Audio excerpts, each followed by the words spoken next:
देखिए question number 5 is कि if number of A is m, number of b is n, then number of non empty relations that can be defined from set a to set b is what, है ना। ये 4 option है, इन चारों में से कौन सा ऑप्शन बिल्कुल सही है।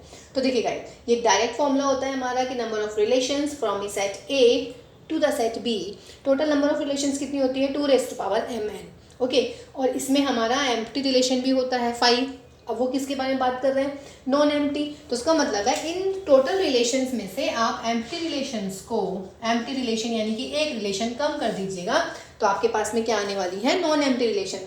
तो answer is what, option D is the correct one. देखिए क्वेश्चन नंबर 6 है आपके पास में कि if f1 is the set of all parallelograms, f2 is the set of all rectangles, f3 is the set of all rhombuses, f4 is the set of all squares, f5 is the set of all trapeziums, then f1 is what exactly। देखिएगा, rectangle भी एक parallelogram की type होती है, rhombus भी parallelogram का type है, square भी पैरेललोग्राम का टाइप है, बट ट्रेपेजियम नहीं है, क्योंकि ट्रेपेजियम देखिएगा ऐसे बनता है ना, तो ये पैरेललोग्राम तो नहीं हुआ। ठीक, पैरेललोग्राम तो ऑलरेडी अपने आप में हो गई, तो उसका मतलब जो आपका पैरेललोग्राम है वो इन सब का क्या आ जाएगा, यूनियन। तो f1 is what, f1 union f2 union f3 union f4। तो आंसर डी यानी कि option D is correct for this one.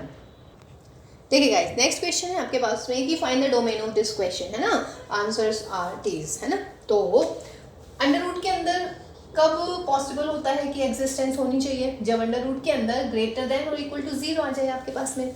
चूंकि न्यूमरेटर का सवाल है तो मैंने इक्वल 0 लगा दिया, अगर ये डिनोमिनेटर में होता तो मैं इक्वल 0 नहीं लगाती, बिकॉज 1/0 विल इनफाइनाइट, है ना। तो a square minus x square को इधर ले जाइएगा, a square greater than this, that is x square less than और इक्वल टू a स्क्वायर। अब इस इनइक्वालिटी से आपके पास में क्या रिजल्ट आता है, if x square less than और equal to a square, it means minus a less than or equal to x less than or equal to a, and what is this, minus a and a closed interval। तो answer is option second. इसी के साथ आप एक inequality और याद रखिएगा, जैसे x square less than equal to A square होता है, अगर आपके पास में कभी ऐसा आ जाता है तो आप डायरेक्ट आंसर पुट कर सकते हैं एक्स ग्रेटर देन और इक्वल टू ए और एक्स लेस देन और इक्वल टू माइनस ए। इसका मतलब closed interval semi minus infinity to minus a पे ये क्लोज रहेगा, यूनियन ए से प्लस के इन्फिनिटी तक। तो that is the answer for this type of inequality. और इस तरह की इनइक्वालिटी का आंसर ये होने वाला है। इन दोनों इनइक्वालिटीज को आपने लर्न करना है। तो फिलहाल इस क्वेश्चन का आंसर हुआ ऑप्शन सेकेंड। देखिए guys, question number 8 is if fx is equal to 9/5 into x plus 32, then f of -10 की वैल्यू क्या होगी। तो देखिए f ऑफ -10 की वैल्यू बहुत ही ईजी है, आप x की जगह माइनस के 10 लिख दीजिएगा। तो 9/5 इंटू माइनस के 10 प्लस 32, 5 से इसको काटिएगा, 9 दूनी 18 माइनस के 18 प्लस के 32, तो आंसर विल बी प्लस 14, यानी कि answer B, option B is correct for this one. Question number 9 is also if a and b are finite sets such that number of a is 5, number of b is 7, then the number of functions from a to b। तो देखिए guys, बिल्कुल direct formula होता है, if number of a is p, number of b is q, then number of functions from a to b will be q raised to power p।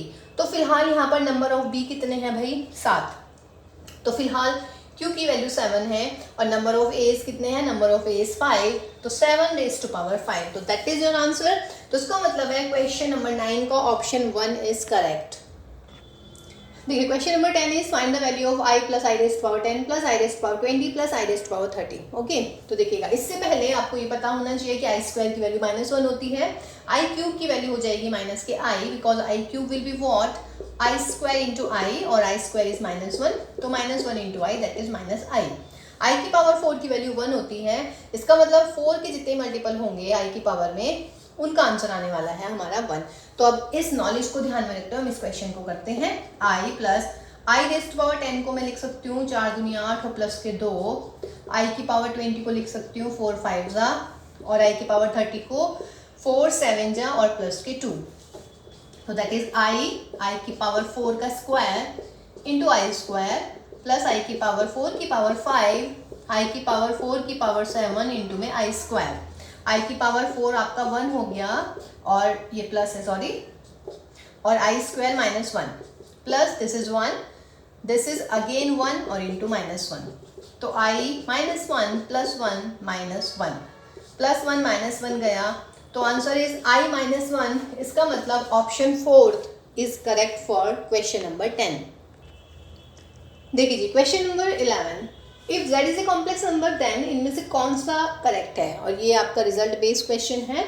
आपको इसको result को याद ही रखना है कि modulus of z square will be equal to square of the modulus. Means magnitude of the square of a complex number is equal to the square of the magnitude of that complex number.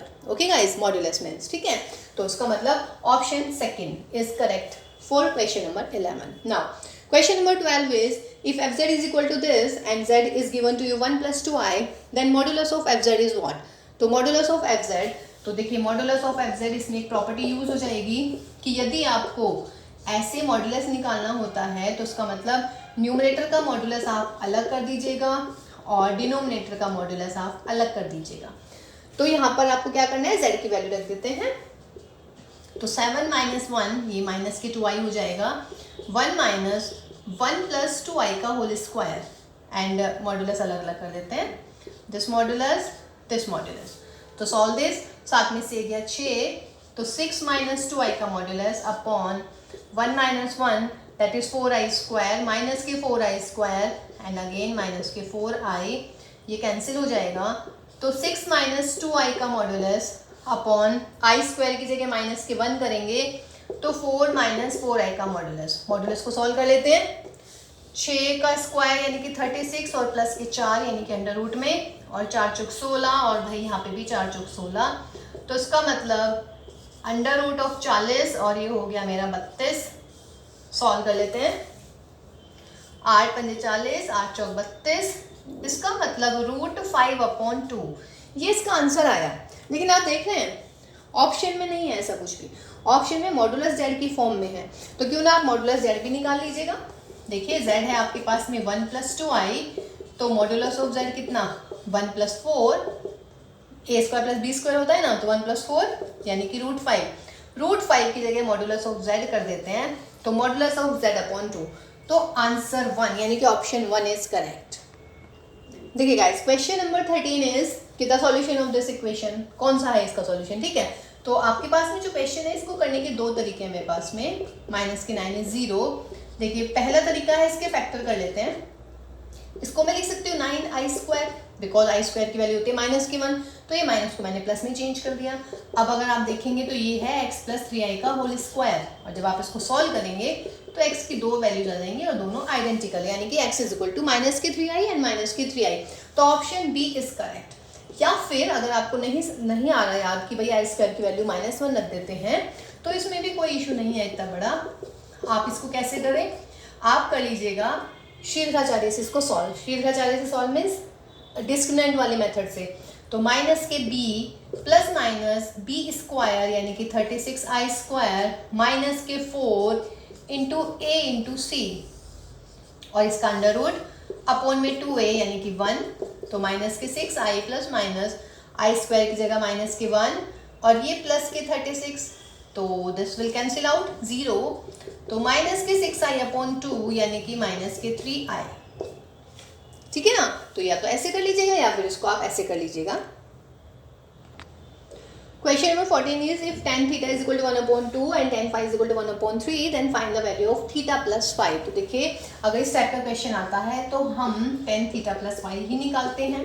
तो tan theta plus phi क्या हो जाएगा, tan theta plus tan phi upon 1 minus tan theta into tan phi.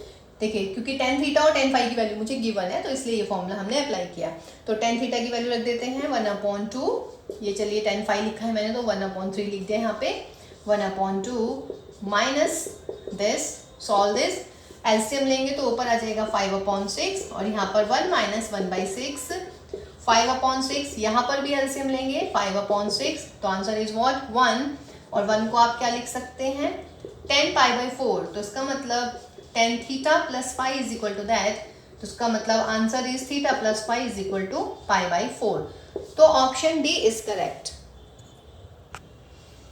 Question number 15 में maximum value of sine x in cos x is what, ये पूछ रहे हैं। तो देखिएगा, अब sine x into cos x आती है दिमाग में क्या आता है कि अगर यहाँ पे मैं 2 कर दूँ ना तो ये हो जाएगा मेरा 2 साइन एक्स कॉस एक्स। इसका मतलब क्या हो गया भाई, साइन 2x यानी कि साइन थीटा। अब आपको पता है कि अगर ये साइन थीटा है तो साइन थीटा की वैल्यू क्या होती है, -1 से +1 के बीच में होती है। तो देखिए इस क्वेश्चन में हम आपको मैक्सिमम और मिनिमम दोनों वैल्यूज बता देते हैं। अब साइन 2x का फॉर्मूला आप ओपन कर लीजिएगा, तो that is 2 sin x into cos x is less than 1। ये इसको एज ए रफ याद रखिएगा ना।